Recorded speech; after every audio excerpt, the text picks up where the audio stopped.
Daf Tet Amud Bet, starting from the Mishnah. The Mishnah right in the middle. The Gemara says, the Mishnah says, "Me'matai korin et Shema b'shacharit, Mishakir ben Tchelet lelavan." When is the right time?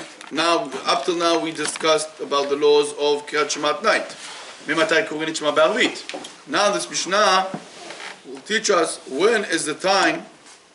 When is the time? When can we start reciting Kriyat Shema in the morning? The answer is, of course, during the day. But when does it start? When a person is able to distinguish, to differentiate between tchelet, the blue color, and the white color. Okay, and that's like shortly after dawn. That's the time. Few minutes after Alot HaShachar. Okay? And why is that? The Meiri explains, because when the Pasuk says, V'shachav kumecha, when you wake up, it means when most people get up. When does most people get up? That's the morning, shortly after Alot HaShachar. Okay? How about Gabriel? Rabbi Eliezer Omer, Ben Tchelet lekarti. Rabbi Eliezer argues and says, no, the time to read Kriyat Shema to begin. Because Kriyat Shema is when a person can tell the difference between Tchelet and Karti. It's like two green colors that look similar to each other. And that's the time. Yeah, but here it says Yarok. But Rashi says it's greenish. It's greenish, yeah. Okay. Greenish. Ben Tchelet lekarti. They're both green, but there's some different. Some is deep green. Yeah, and the other is turquoise, like turquoise. Yeah, okay. I got the impression that you have to have more light to be able to distinguish those. Correct. Yeah. Gemara says, what's the limit? What's the deadline? Gemara says, Goma ad netzachama. The deadline, according to Rabbi Eliezer, is up till netzachama. Okay, sunrise. Then after sunrise, one cannot read Kriyat Shema anymore. That's very it's something, of course, that we don't follow. But this opinion is a very interesting opinion. Why did he say that? Because after sunrise, most people get up. And nowadays, we hope people get up after sunrise. It doesn't look like it. Rabbi Yeshua Omer, Rabbi Yeshua Omer, עד 3 שעות שכן דרך מלכים לעמוד בסוף 3 שעות. Rabbi Yeshua argues, and we follow Rabbi Yeshua, that says that no, one has 3 hours. The end of Kriyat Shema is 3 hours. You have 3 hours to read Kriyat Shema. At the beginning of the day, after sunrise, you have 3 hours. Okay? And why is that? שכן דרך המלכים לעמוד 3 שעות. Because some kings, the way of kings is to get up at the end of those 3 hours. So it's still considered the time, all this period, all these 3 hours, seasonal hours, are all considered time where people get up, because there's still some kings that get up at the end of those 3 hours. Yeah, kings that don't have much to do, they don't work, they just need to eat, they get breakfast, and then they go to sleep. Yeah. So they were, Like we said with David HaMelech, that David HaMelech, of course, the opposite, as we learned in Daf Hey. If a person is reading is reciting Kriyat Shema after those 3 hours, lo yifsid k'adam akoreh b'Torah. He didn't really miss the Sachar. He didn't skip the Sachar. The Sachar, he can still get the Sachar as a person reading from the Torah. The fact that we're learning Torah, it's a great thing. Now we're learning Torah, it's very important, right? So yeah, he didn't read the Kriyat Shema on the proper time, but at least he's reading Kriyat Shema. He's learning Torah. Do the practice if you don't know what to do. You can't do something if you don't know what to do. So you need to learn. It's just saying, when a person is reading Kriyat Shema, it's considered learning. It's not considered as reading Kriyat Shema on the proper time. It's considered learning. Learning is a big thing. Okay. Gemara says, "My ben tchelet levan." What does it mean when the Gemara is saying at the beginning, the proper time to start reading Kriyat Shema is when a person can distinguish between tchelet levan? What does it mean, tchelet levan? Ilama, if you want to explain, Ben Givava de Amra Chivara, Ligava de Amad Chelta, if you want to say that we talk about two bundles of wool, one is paint, was blue color, and the second one is white. People can distinguish between those two bundles also in the middle of the night. It's not so difficult to see the difference between the two bundles of wool. Right? This is white, this is blue. Even if it's very dark, you can still see it's blue. You still see something different.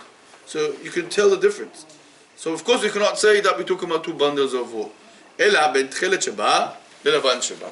we can, the answer is that it means that a person has one bundle of wool and it's blue, but many times when they dip the blue color into the paint, some spots or some areas are not really proper colors and not proper paint, and now we're telling a person to You don't paint fabric. I mean, you can paint fabric. Dye. Yeah.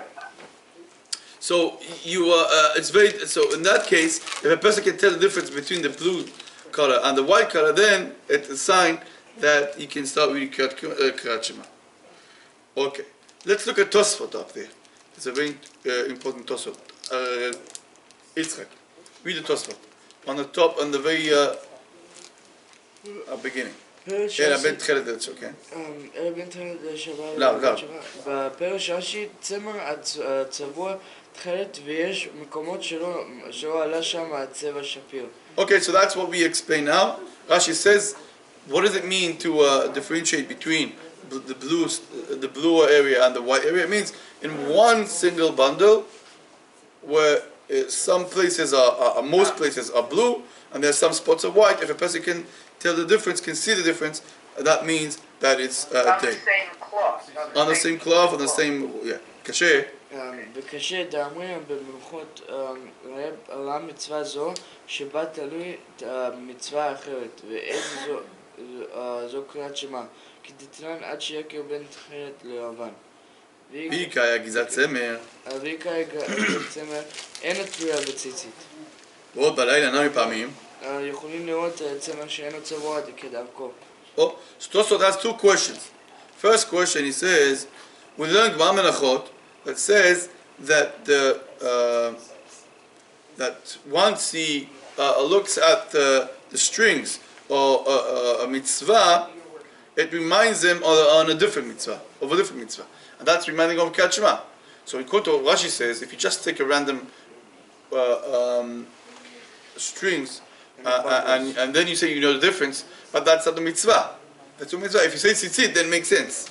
But just to take something that gives you a sign and that reminds you of a different mitzvah, in Koto Rashi, this Gemara is really a contradict what he says. It's not a mitzvah.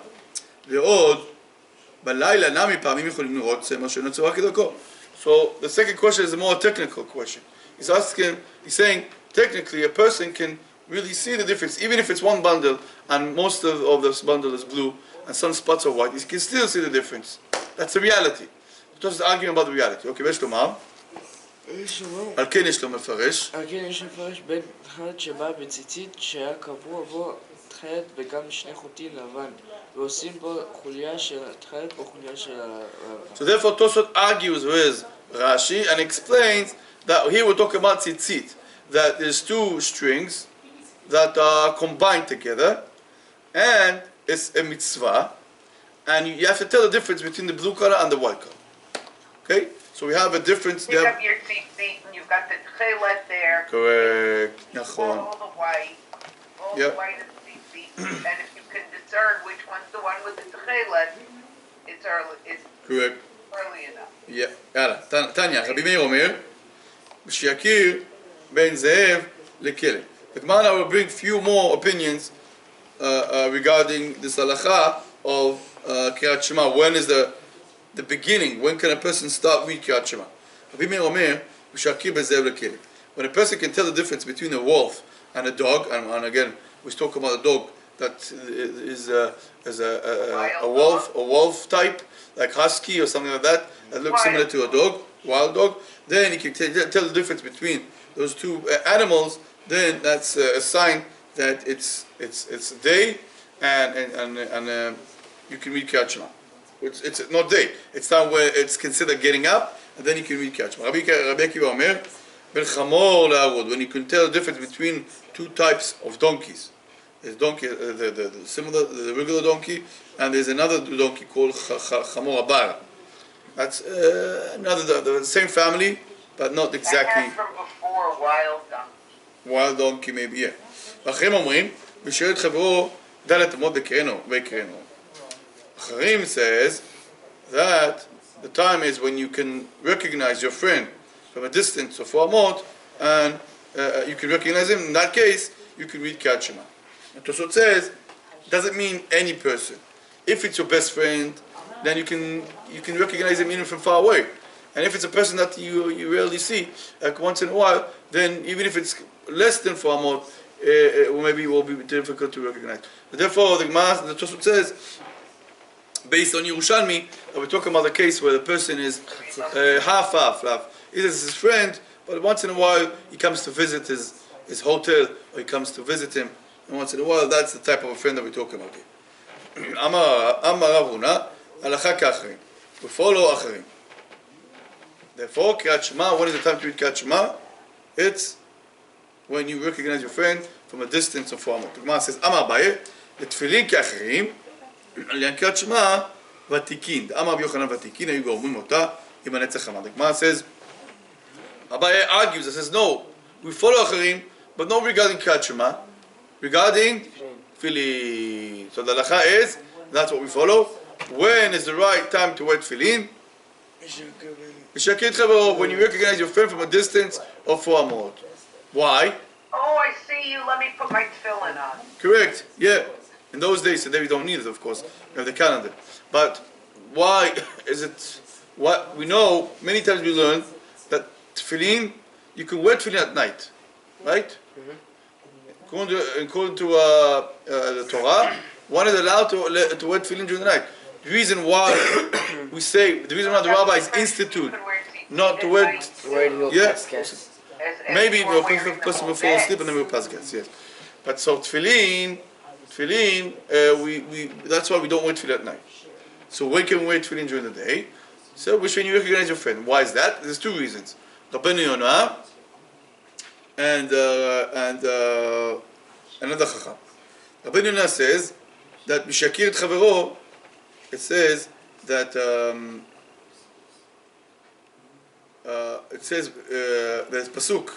It says v'ra'u kol ha'me'aretz. What is it? V'ra'u kol ha'me'aretz. All the nations will look at you, at your head. We see that tefillin v'yaru Mecca, and they have this fear, right? So tefillin is about ra'u, to see.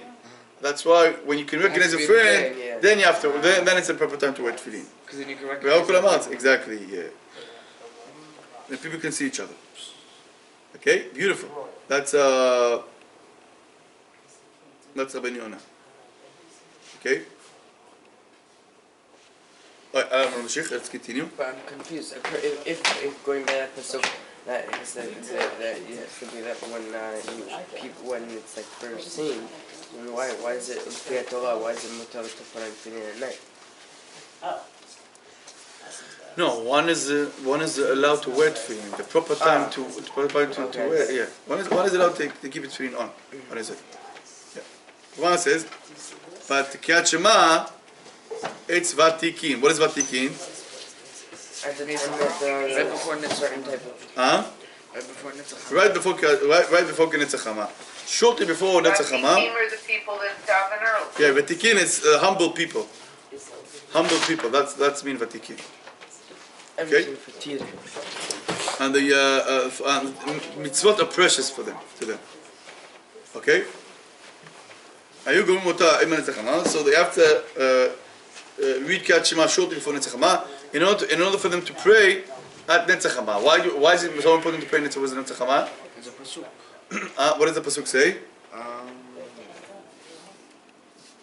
Yeruchim Hashemesh. Right? the best time to pray to start tefillah is Shemesh. So if you wear tefillin before, that's the best. Because one is not allowed to pray, one is not allowed to read Kriyat Shema without tefillin. It says whoever is praying, whoever is saying Kriyat Shema without wearing tefillin, may do checker. What does it do checker? False testimony. Yeah, because False, also with yes. tzitzit. No, tzitzit no. But anyway, so that's halakha. That's why we wear tefillin. The best way is to wear tefillin, to read Kriyat Shema, and to wear tefillin before Netzach Hama, and to pray with Netzach Hama. But don't wear tefillin before you can recognize your faith from a distance and far. Okay? And there's a big argument. If you look in Dirshu, it brings there like 4 or 5 examples. Maybe we'll mention it tomorrow when we have time. What is the time in our days when you can recognize your friend? Okay? So we'll stop here. Zashem will continue with the same thing, the same topic. What was the last thing you said? Kriyat Shema, you can put it.